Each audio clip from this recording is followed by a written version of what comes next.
안녕하세요. 30대 중반 여자입니다. 저는 3년 결혼 생활 끝에 이혼하게 됐습니다. 이혼의 아픔을 조금씩 이겨낸 상태로 현재는 상처났던 마음이 추스러진 상태예요. 처음엔 사람들이 결혼하는 걸 대부분 반대를 하였었지만 좋아하는 마음 하나로 모두 이겨낼 수 있을 거라고 생각했는데 저 혼자만의 착각이었다는 것을 이제야 알게 됐습니다. 지금 와서야 웃고 넘길 수 있지만 이혼 준비하는 과정에서 정말 죽고 싶다는 생각이 들 정도로 힘들었어요. 주변 사람들에게 제 속마음을 모두 내비치는 게 아직까지 너무 창피해서 이렇게라도 속을 털어놓고 싶어 이렇게 사연을 보내게 됐습니다. 남편은 이혼한 지금까지도 전화를 밥 먹듯이 하는 편이고 술만 마시면 저 혼자 살고 있는 집까지 찾아올 정도인데요. 경찰에 신고까지 해봤을 정도였어요. 그 정도로 남편과 저의 사연은 아주 복잡하고 찌질했네요. 원래 결혼은 단둘이 하는 게 아니라 집안 대 집안끼리 하는 거라는 말이 있잖아요. 이번 결혼과 이혼으로 그 말이 맞다는 것을 느끼게 됐어요. 남편과 2년 연애 끝에 결혼하게 됐었는데요. 남편과 저 사이에는 전혀 문제될 부분은 없었어요. 전 남편의 성실함과 깊은 효심, 착함에 반해서 연애하고 결혼까지 하게 된 거였거든요. 근데 이 착한 효심이 이렇게 문제가 될 거라고는 상상조차 하지 못했었는데요. 남편은 동네에서 유명한 효자였어요. 할아버지 밑에서 자란 남편은 고등학교 졸업하고 바로 취업을 하여 돈을 벌었다고 하는데요. 그 이유는 할아버지 사업 때문이었어요. 아버님은 무리하게 사업을 확장하는 바람에 사업이 망했다고 들었어요. 그것도 2번씩이나요. 그 이후로 남편은 취업을 바로 하게 됐다고 해요. 4억 정도 되는 빚이 남편 덕분에 결혼하기 직전 4천까지 줄었다고 들었어요. 그런데 그런 시아버님의 빚이 이혼까지 이어지도록 만들 줄은 상상조차 하지 못했어요. 결혼하고 나면 시아버님의 빚을 갚는데 나도 일조해야 하는 건 아닌지 그런 걱정 때문에 결혼하는 게 망설여지게 됐어요. 그래서 전 남편과 결혼 이야기가 나올 때쯤 솔직한 제 마음을 말하기로 했어요. 자기야, 솔직히 나 결혼하는 거 고민돼. 당신은 아버님 아들이니까 빚 갚는데 도와줬다고는 하지만 난 그런 의미가 없다고 생각해. 남은 4천만 원이 네 집 개 이름도 아니고 자기가 이제 몇 억이나 되는 돈 모두 갚아줬다면 나랑 결혼한 이후엔 그 빚이라도 아버님이 갚게끔 했으면 좋겠어. 그게 그렇게 신경 쓰였어? 난 젊으니까 조금만 고생하면 그만이지만 아빠는 그게 아니잖아. 그래서 내가 조금만 고생하면 금방 갚을 거란 생각에 이제껏 내가 갚아왔던 거였어. 우리 아빠가 곧 당신 시아버지가 될 사람인데 그 빚 갚는 거 같이 도와줄 수 없어? 내가 그 빚 갚는 거 당연한 일 아니야. 그리고 나 아직 당신이랑 결혼한 사이도 아니라서 내가 그 빚 갚는 거 도와줄 의무도 아니고. 나보고 그 빚 갚는 거 같이 하자고 한다면 당신이랑 결혼 안 해. 어떡할래? 나 당신이랑 결혼하고 싶어. 자기가 그게 그렇게 신경 쓰인다면 결혼하고 나서부턴 아버지가 갚도록 할게. 그러니까 결혼 못하겠다는 말 절대 하면 안 돼. 알겠지? 남편과 날 잡고 진지하게 대화를 나눈 뒤 시아버님의 빚은 결혼하고 나서부턴 대신 갚지 않기로 약속했어요. 약속을 받아낸 후 일사천리로 결혼식을 올리게 됐어요. 근데 결혼하고 난 후 1년 정도 되었을 무렵부터 문제가 발생되었는데요. 시아버님이 아들한테 대했던 그대로 저한테 돈을 요구하는 게 점점 당연해졌어요. 이 문제 때문에 전 결국 화병까지 생겼을 정도였었는데요. 저희 부부는 3개월 단위로 양가 부모님께 용돈을 드리고 있어요.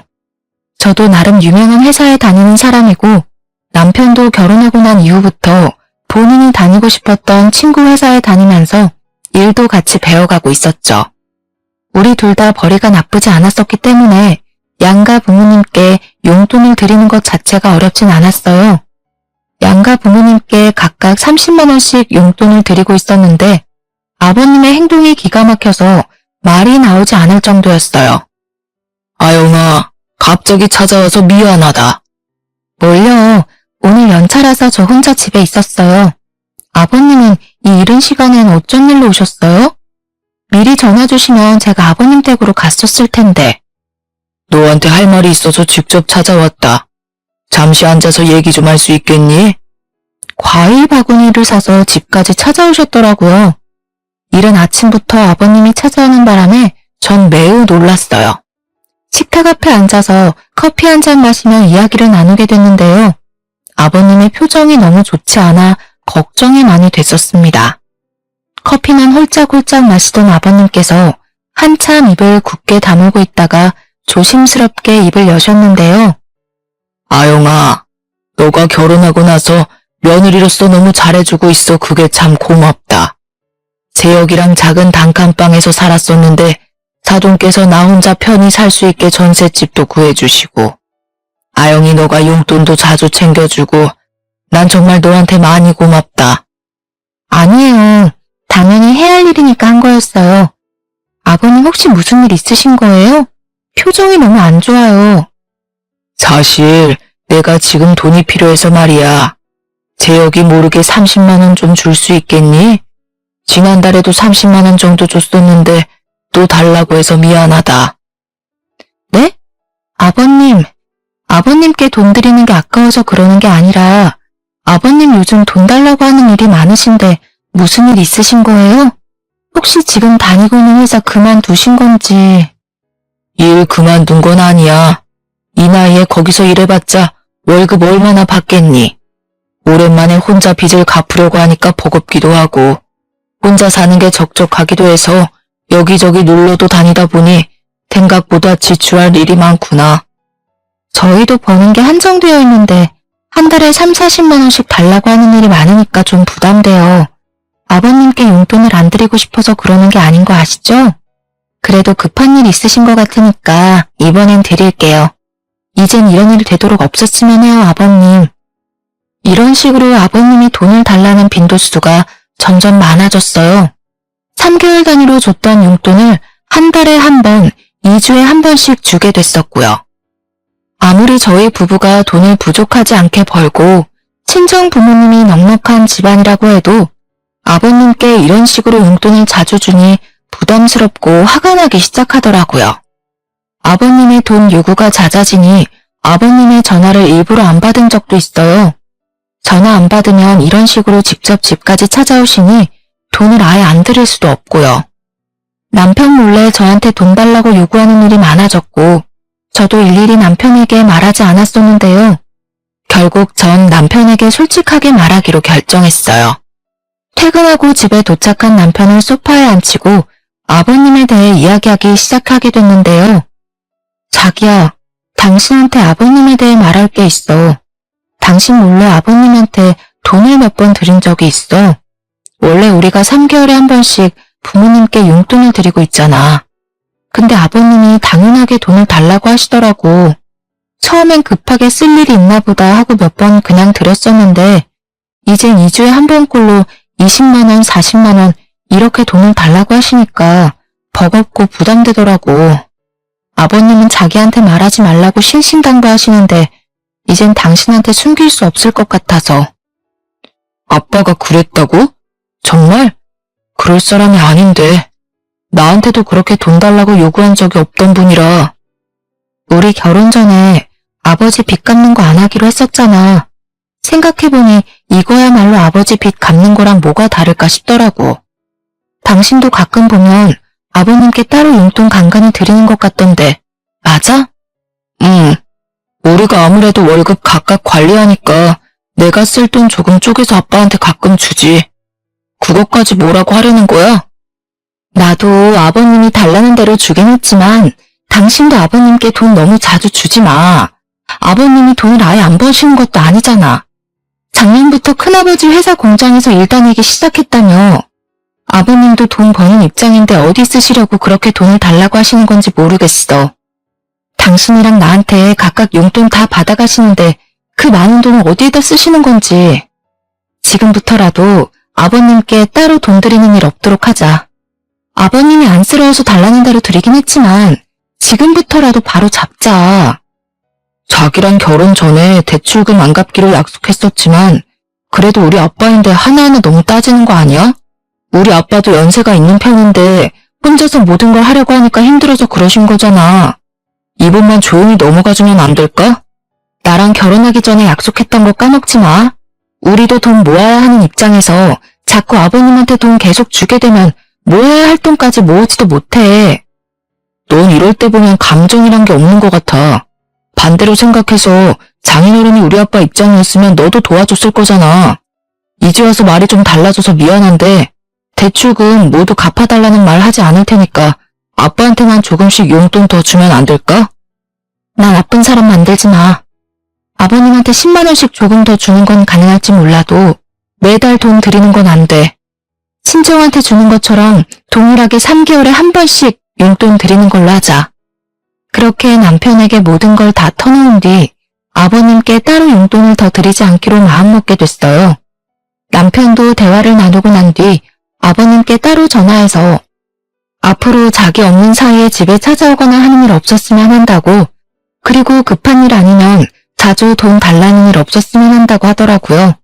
그 일로 남편이 아버님께 살짝 언성을 높였던 걸로 알고 있어요. 근데 이번 일로 조용히 넘어갈 게 아니었나 봐요. 한동안 잠잠한 것 같더니만 아버님이 또 저의 화를 부르던 일이 있었는데요. 아버님은 한 달에 한 번꼴로 저희 부부집에서 1박 2일씩 주무시고 가셨어요. 남편은 아버님이 놀러 오실 때마다 아이처럼 좋아했어요. 아버님도 그런 남편을 보고 정말 행복함을 감추지 못했고요. 근데 아버님이 저희 집 안방에 들어가는 일이 생각보다 잦았어요. 저희 집 화장실은 거실과 안방 총 2개인데요. 근데 아버님이 안방에는 화장실 쓴다는 핑계로 안방에 들어가는 일이 많았어요. 남편은 대수롭지 않게 여기는 것 같았었지만 전 그 부분이 참 찝찝하고 기분이 나쁘더라고요.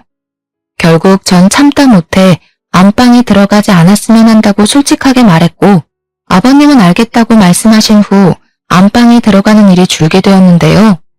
제가 잠시 자리 비운 사이에는 여전히 안방에 드나드는 것 같긴 했어요. 근데 언제 한 번은 아버님이 저희 안방 화장실을 다녀오고 난 직후 화장대 서랍이 살짝 열려있는 걸 발견하게 됐어요. 전 현금을 쓸 일이 가끔 있어서 월급날마다 20만 원 정도 현금을 뽑아 화장대 서랍에 두는 습관이 있어요. 근데 현금이 조금 없어진 게 보이더라고요. 생각해보니 지난번에도 현금 5만 원씩 비는 것 같았었는데 이번에도 돈이 살짝 비어있는 걸 보고 이게 다 아버님의 만행이 아닐까 싶었어요. 뽑아놓은 현금은 거의 신경 쓰지 않고 쓰는 돈이기 때문에 그냥 두고 있었는데 이렇게 돈이 조금씩 비는 게 느껴지니 아버님의 짓이 아닐까 걱정이 되었답니다. 물증은 없고 심증만 있는 상태에서 그대로 남편에게 말할 시 100% 싸울 게 분명해서 말할까 말까 고민이 많이 되더라고요.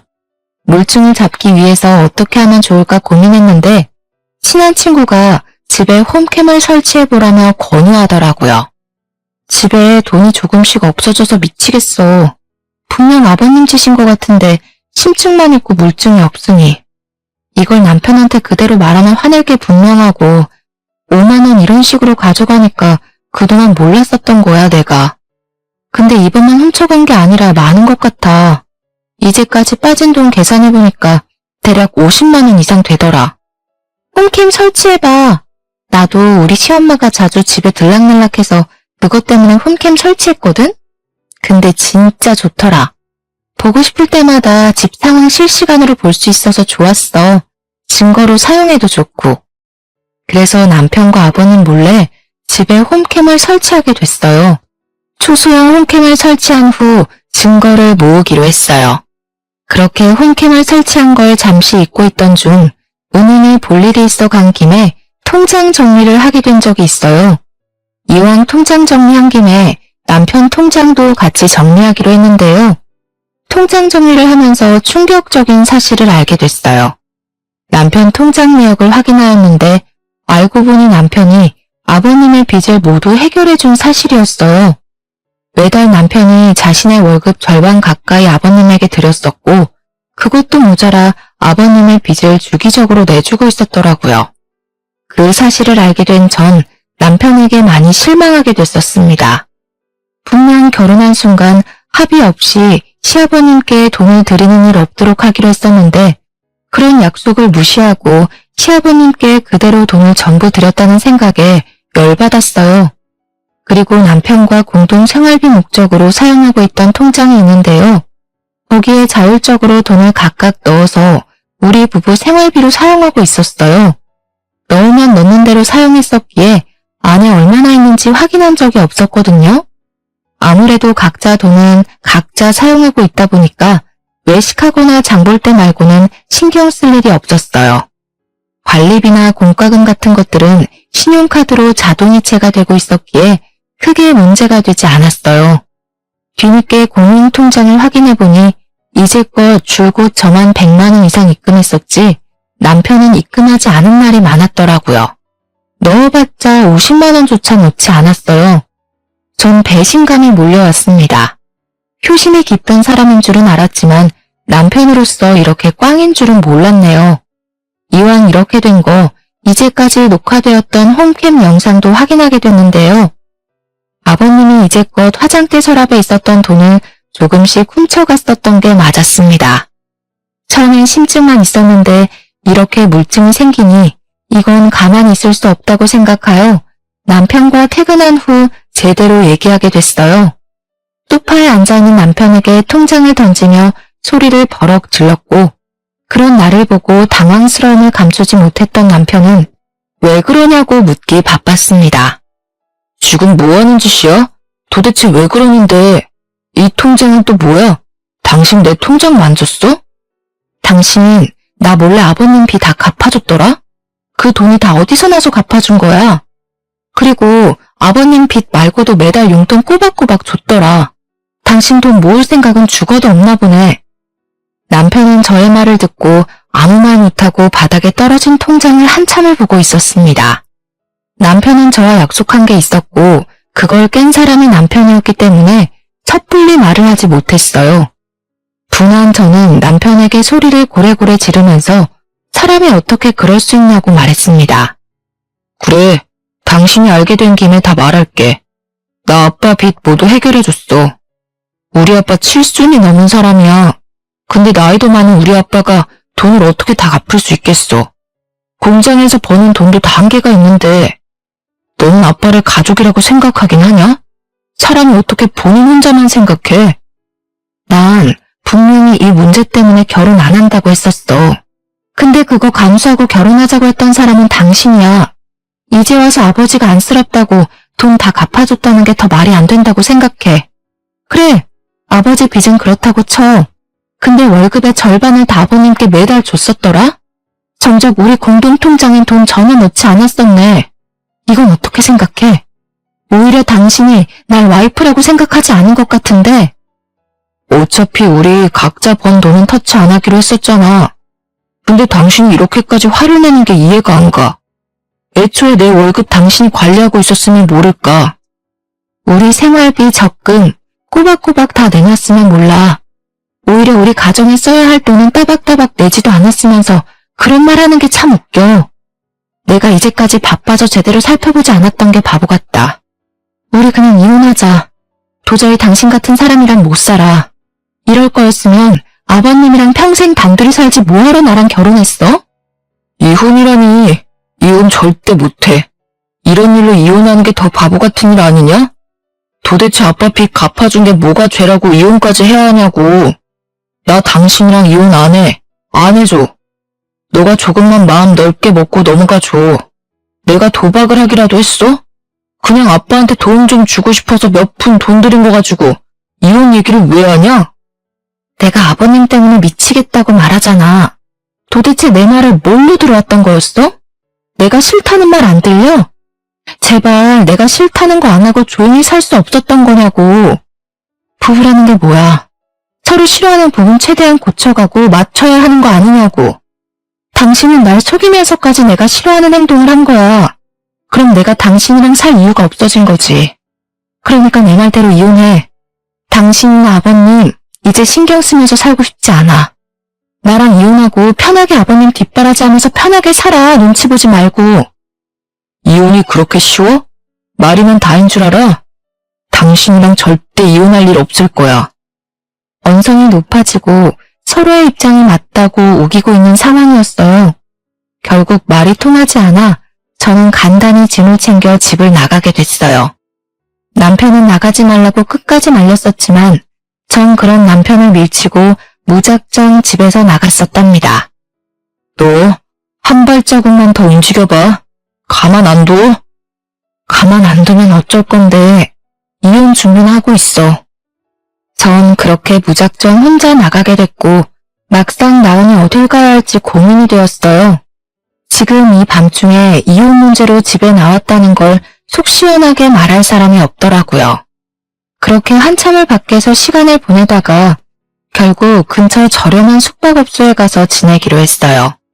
며칠 동안 전전긍긍하면서 지냈었는데 혼자서는 사람이 할 짓이 못 되더라고요. 이 답답한 마음을 어떻게 해결하면 좋을까 긴 고민을 하게 되었어요. 이 상태로 회사 일이 손에 잡히지 않을 것 같아 모든 연차를 사용하게 됐었고 회사 출근을 며칠 동안 하지 않았어요. 제가 출근하지 않은 동안 남편이 회사까지 찾아갔다고 들었는데요. 남편이 저의 회사에 갔던 날 회사 동료 말로는 제 남편이 회사까지 찾아와서 제가 나올 때까지 한참을 서서 기다렸다고 했어요. 회사 동료가 뒤늦게 남편을 발견하고 여기 어쩐 일이냐고 묻자 저 출근 안 했냐고 묻고서 바로 갔다고 하네요. 게다가 친정 부모님까지 찾아갔었다고 해요. 남편이 친정에 찾아갔었던 그날 저녁 엄마한테 전화가 왔었어요. 만나서 얘기하자고 하시더라고요. 그렇게 카페에서 엄마를 만나 커피를 마시며 이혼에 대해 대화를 나누게 됐었어요. 전 엄마의 얼굴을 보자마자 눈물부터 나왔어요. 살이 많이 빠진 저의 모습을 보게 된 친정엄마도 같이 눈물을 흘렸습니다. 그렇게 저희 모녀는 한참을 울기만 했었는데요. 자세하게 말해봐. 김서방은 어떤 이유 때문에 이혼하는지 말 안 해주더라. 그냥 너가 섭섭한 게 있었는데 그게 쌓여서 이혼하자고 말했다더라. 그게 사실이니? 그이가 그래? 내가 그냥 섭섭한 마음 때문에 이혼하는 거라고? 엄마, 나 그 사람이랑 도저히 못 살겠어. 그 사람 나 몰래 시아버님 빚 다 갚아주고 게다가 나한테 생활비 따박따박 안 줬어. 오히려 그 돈을 매달 아버님께 드렸었더라.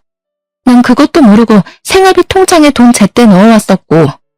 본인 입으로 그러더라? 자기가 도박한 것도 아니고 자기 아빠 도와준 게 전부인데 이게 왜 이혼할 일이냐고. 시아버님은 더 가관이야. 도벽까지 있으시더라고. 매번 나한테 용돈 타가는 것도 모자라서 내 돈까지 훔치셨어. 돈까지 훔쳐? 노인네가 돈에 환장했구나 환장을 했어. 그러니까 엄마가 뭐라고 했어. 부유한 사람은 아니어도 빚 있는 사람, 빚 있는 집안에 시집가면 안 된다고. 어른들이 하지 말라고 하는 건 다 이유가 있는 거야. 당장 이혼하고 갈 곳 없으면 지금 엄마 집으로 들어와. 왜 멀쩡한 부모 두고 왜 모텔에서 지내고 그래? 당장 짐 싸서 나와. 알겠어? 알겠어. 나도 지금 엄청 후회하고 있는 중이야. 그리고 사돈한테 말 전해. 당장 전세금 돌려달라고. 사돈 혼자 김서방 키웠다고 하길래 고생 많이 했을 거라 생각하고 전세금 빌려줬더니만 이 두 사람이 쌍으로 사람 엿먹이네. 아들을 그렇게 고생시키고 돈을 탐하더니 이제 그것도 모자라서 며느리 돈까지 탐을래? 도대체 빚 갚는 거 말고 돈 쓸 구석이 뭐가 있다고 계속 돈을 가져가서 쓴다니? 좋은 것들만 누릴 줄 알지 고생이란 걸 모르고 산 양반이네. 그러니까 번듯한 일 한 번도 못하고 사업만 무리하게 키웠지. 은혜도 모르고 말이야. 친정엄마는 화가 머리끝까지 났었어요. 그날 저녁에 저는 친정 부모님 집으로 가게 됐습니다. 그렇게 친정 부모님과 함께 지내며 머리 식힐 시간을 보냈어요. 친정 아버지도 뒤늦게 이 사실을 알게 되었고 남편에게 전화해서 온갖 욕을 다하며 당장 이혼하라고 단호하게 말했다고 친정엄마한테 전해 들었어요.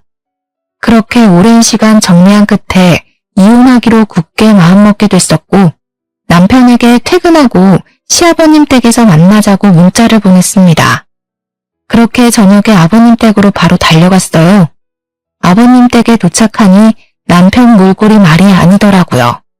수염도 제대로 깎지 못하고 꾀지지한 상태로 아버님과 거실 바닥에 앉아 있더군요. 남편은 오랜만에 본 저를 보고 안으려고 했어요. 그런 남편을 밀치고 자리에 앉으라고 말했습니다. 두 사람 앞에 앉아서 한참을 말없이 있었어요.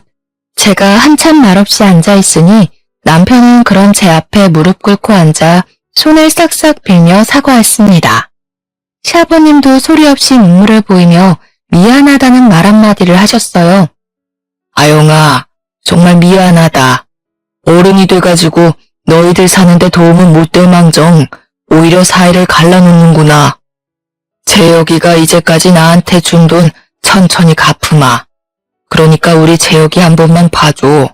내가 꼴 보기가 싫은 거면 연락조차 안 할게. 그래 아영아, 이제 집에 들어올 거지? 내가 정말 잘못했다.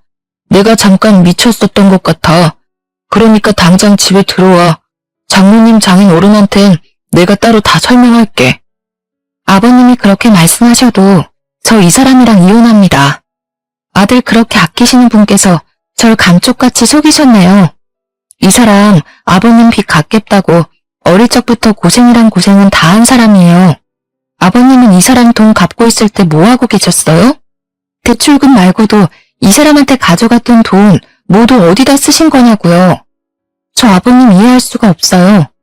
아들이 힘들게 번 돈 아까운 줄 모르는 아버님이나 그런 아버님이 그저 좋다고 돈을 펑펑 가져다 주는 아들이나 전부 다 이해가 안 간다고요. 저 이 사람이랑 이혼하겠습니다. 조만간 이혼서를 보낼 테니까 당신은 그때까지 조용히 기다려. 그리고 내가 그 집에서 나갈 게 아니라 당신이 나가야 할 거야. 그 집 4명이잖아. 여보, 진짜 미안해. 내가 잘못했어. 내 아빠라서 그랬어. 부모님이 힘들다는데 자식이 어떻게 가만히 보고만 있겠어. 나쁜 의도는 전혀 없었어. 제발 한 번만 용서해줘. 나 당신이랑 이혼하면 죽음이야, 죽음. 당신 없이 내가 어떻게 살 수 있겠어? 눈물 콧물 질질 흘리며 손이 발이 되도록 비는 남편을 보고 덩달아 같이 눈물을 보이는 시아버님. 그런 두 사람을 보고도 마음이 약해지지 않았어요. 당신은 내일 안으로 짐 싸서 나가. 그 전까지는 집에 나가 있을게 내가. 그리고 당신이 이제까지 결혼 생활하면서 기본적으로 주지 않았던 생활비 모두 다 줘야 할 거야. 순순히 주지 않으면 소송할 테니까 알아서 해. 아버님은 지금 살고 있는 이 집 전세금 다시 돌려주셔야 할 것 같아요. 뭐? 자기야, 그건 좀... 뭐가 좀인데? 당연히 내가 받아야 할 돈들이야. 아영아, 그 집 없으면 나 어디서 지내라는 말이니? 너도 이 아비가 갈 곳 없다는 것 좀 알고 있을 거 아니냐? 그 집만큼은 절대 안 된다. 아버님, 착각하지 마세요. 그 전세금은 우리 부모님 돈이에요. 아버님이 제 시아버님일 때는 사용할 수 있었던 거지 지금은 사용할 권리 전혀 없으시다고요. 그러니까 지금 살고 있는 집 부동산에 내놓으세요. 혹시 그 전세금까지 탐내고 계신 건 아니시죠? 당신 너무하다. 우리 부자 망하게 하려고 작정이라도 한 거야? 내가 뭘 그렇게 잘못했니? 우리 이제까지 같이 산 정도 있는데 제발 이러지 마, 아영아. 너무하다고? 너무한 건 당신이랑 당신 아버지지. 당신이 오히려 날 망하게 하려고 작정한 사람 같았다고. 이제까지 결혼하는 동안 당신이 가장으로서 주지 못했던 비용들 전부 다 청구할 테니까 돈 준비나 잘해. 아버님도 저한테 타간 용돈들, 제 서랍에 있던 현금 몰래 훔쳐가셨죠? 그거 전부 돌려주셔야 할 거예요. 빚 갚으려고 했다가 더 빚만 생기셨네요. 아버지가 돈을 훔치다니? 그게 무슨 말이야? 남편과 시아버님께 홈캠으로 녹화된 영상을 모두 보여줬어요. 아버님이 제 돈 훔쳐간 영상이 많이 찍혀 있었는데요. 그걸 본 시아버님은 당황한 표정을 감추지 못했어요. 당연히 제가 모르고 있을 거라고 생각했던 거였죠. 남편도 이 영상을 보고 어이가 없었는지 영상과 아버지의 얼굴을 번갈아가며 보더라고요. 아버지, 이게 사실이에요? 당신은 이 홈캠 언제 설치한 거야? 나한테 상의도 없이? 설치한다고 했으면 당신이 가만히 있었을까? 지금 이 핸드폰 안에 증거들 다 있으니까 발뺌할 생각 죽어도 하지 마. 다음 달까지 시간 줄게. 그 안에 돈 전부 입금해. 아니면 아까 말한 대로 법대로 할 거야. 남편은 엉엉 울면서 싹싹 빌었어요. 아버님은 한참을 죄인처럼 기죽어만 있으시다가 갑자기 화를 내시며 욕까지 하시기 시작했어요. 딴 사람인 것처럼요. 너가 부자 사이를 갈라놓으려고 별 지랄을 다 하는구나. 그래, 내가 훔쳤어. 그 몇 푼 없다고 너희들이 망하길 하니 뭘 하니? 너도 참 독하구나. 너가 대신 돈 갚아준 것도 아니고 내 아들한테 좀 도와달라고 한 건데 왜 너가 나서기를 나서? 이혼? 그게 쉬운 일인 것 같아? 아빠, 가만히 좀 있어. 우리가 뭘 잘했다고 아빠가 언성을 높여? 너도 당장 일어나. 너 이혼할 수 있으면 얼마나 곱게 할 수 있나 보자. 이렇게 영상까지 녹화할 정도로 우리가 그렇게 의심스럽고 못나 보였구나. 그동안 우리 못난 부자 데리고 사느라 고생 많았다. 남편은 이 일 이후로 절대 이혼 못하겠다고 집에 나가지 않았었어요. 게다가 이혼 도장까지도 찍어주지 않았고요. 그래서 이혼하는데 정말 오랜 시간이 걸리게 됐는데요. 이혼 소송까지 갈 직전에 남편이 결국 합의 이혼을 해줬어요. 남편은 이혼 소송까지 갈 만한 형편이 되지 못했거든요. 그래서 결국 약 1년 만에 합의 이혼을 하였습니다. 돈을 받는 것도 오래 걸렸었어요. 남편이랑 죽어도 연락하기 싫었지만 돈을 받아야 하기 때문에 억지로 연락을 했었는데요. 재촉을 한 결과 남편 이름으로 3천만 원 정도 돈이 들어왔어요. 그리고 아버님도 마찬가지로 저희 부모님이 마련해 주신 전세금을 바로 보내주셨는데요. 약 1억 원 가량으로 이혼하고 난 후 바로 보내주셨어요. 이혼하고 난 후 아버님께서 전세금 말고는 주신 돈이 없었어요. 의아해서 결국 아버님께 연락을 드리게 됐어요. 전세금 말고는 들어온 돈이 없는데 남은 돈은 왜 안 주시냐고 물었는데요. 아버님이 여윳돈이 없기 때문에 많은 금액을 한꺼번에 주지 못한다고 말씀하시더라고요. 그리고 그 돈을 줘야 할 이유를 모르겠다고 하셨어요. 전세금 돌려줬으면 끝이지 받을 게 뭐가 있다고 자꾸 돈을 달라고 말하냐? 친정도 잘 사는 마당에 뭐가 돈이 필요하다고 없는 사람한테 자꾸 돈을 뜯으려고 하냐는 거야. 아버님, 전 제 돈을 받으려고 하는 거예요. 엉뚱한 돈을 달라고 하는 것도 아니고 이제까지 아버님이 가져가신 제 돈을 달라는 말이라고요.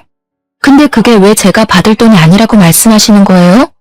이제까지 아버님이 제 돈 쓰시면서 생활하셨으면서 이제 와서 뱃질하는 식으로 행동하시면 안 되죠. 결혼 생활을 하면서 시부모한테 용돈 정도는 줄 수 있는 거 아니겠어? 그 돈을 왜 치사하게 이제 와서 다시 달라고 말하냐고. 아버님이 제가 주기로 했던 수준보다 더 많이 가져가셨잖아요. 그리고 그걸 떠나서 제 돈을 훔쳐가셨죠? 그 돈이라도 제대로 갚으신다면 제가 아무 말 안 하겠습니다. 끝까지 뻔뻔하게 철판을 깔고 말씀하시길래 제가 지금 가지고 있는 영상을 들고 경찰서에 가기 전에 최대한 빨리 돈 보내달라고 말했어요. 아버님은 한때 가족이었던 사람인데 경찰에 신고하는 건 너무하지 않냐며 서운한 티를 팍팍 내셨어요. 전 그런 시아버님께 가족이었을 당시 그럼 저한테 왜 그러셨냐고 따졌어요. 할 말이 없던 시아버님은 결국 친척분들께 돈을 조금씩 빌리고 남편에게도 도움을 받았다고 하네요. 결국 이리저리 돈을 빌리고 다니다가 마지막은 항상 남편이네요. 이혼한 초반엔 남편은 아버님과 대면대면하며 지냈다고 했었어요. 하지만 아버님이 돈 때문에 쩔쩔매는 걸 보니 제 버릇 개 못 준다고 남편은 결국 대출을 받아서 저에게 5천만 원 정도 돈을 보내주게 됐습니다. 생각한 비용보다 더 많이 줬더라고요. 시아버님 빚을 갚으려고 이제껏 고생만 하던 남편은 힘들게 빚을 다 갚았는데 저와 이혼하게 되면서 또다시 빚이 생겼어요. 마치 아버지 뒷바라지하기 위해서 태어난 사람처럼 말이에요. 저에게 시어머니가 되었을 뿐, 즉 남편의 어머니께선 남편이 어릴 적일 때 도망가셨다고 들었어요. 시아버님 말로는 바람나서 도망갔다고 하시는데 남편 말로는 사실 아버님 사업이 망하고 나서 도망갔다고 들었습니다. 어머님 대신에 남편이 홀로 이 모든 것을 감당하고 있으니 얼마나 힘들까 싶기도 하면서도 조금은 속이 다 시원해지더라고요. 이혼한 후 남편의 근황을 바로바로 알기가 어렵잖아요. 알고 싶지도 않고요. 그런데 남편과 몇 명 지인이 겹치는 바람에 가끔 지인을 통해 남편 소식을 듣고 있어요. 남편은 친구 회사에 다니고 있는데 최근 그 회사가 아슬아슬하다고 하더라고요. 비리도 좀 많은 것 같았었고요. 그래서 점점 망해가는 눈치라 그만큼 남편의 월급이 줄었고 조만간 해고당할 위기라고 하네요. 월급이 반이나 줄었기 때문에 생활 자체가 어려우니 주말마다 공사판에 가서 막노동 일을 하고 있다고 해요. 불안불안한 회사 사정 때문에 걱정이 많을 텐데 그런 와중에 시아버님 때문에 대출까지 받은 상태이니 남편 속이 말이 아닐 거라고 생각해요. 막노동 일을 하다가 다친 적도 있다고 하고요. 게다가 친척분이 운영하고 있는 공장에서 작은 일을 도맡아서 일하고 있는 시아버님은 강제로 일을 그만두게 됐다고 들었어요. 알고 보니 아버님이 다녔던 공장이 부도가 나게 되면서 망했다고 하는데요. 그래서 한순간에 일자리를 잃었어요. 남편의 월급은 반토막이 나고 시아버님도 연세가 많기 때문에 일자리 구하는 게 쉽지 않아요.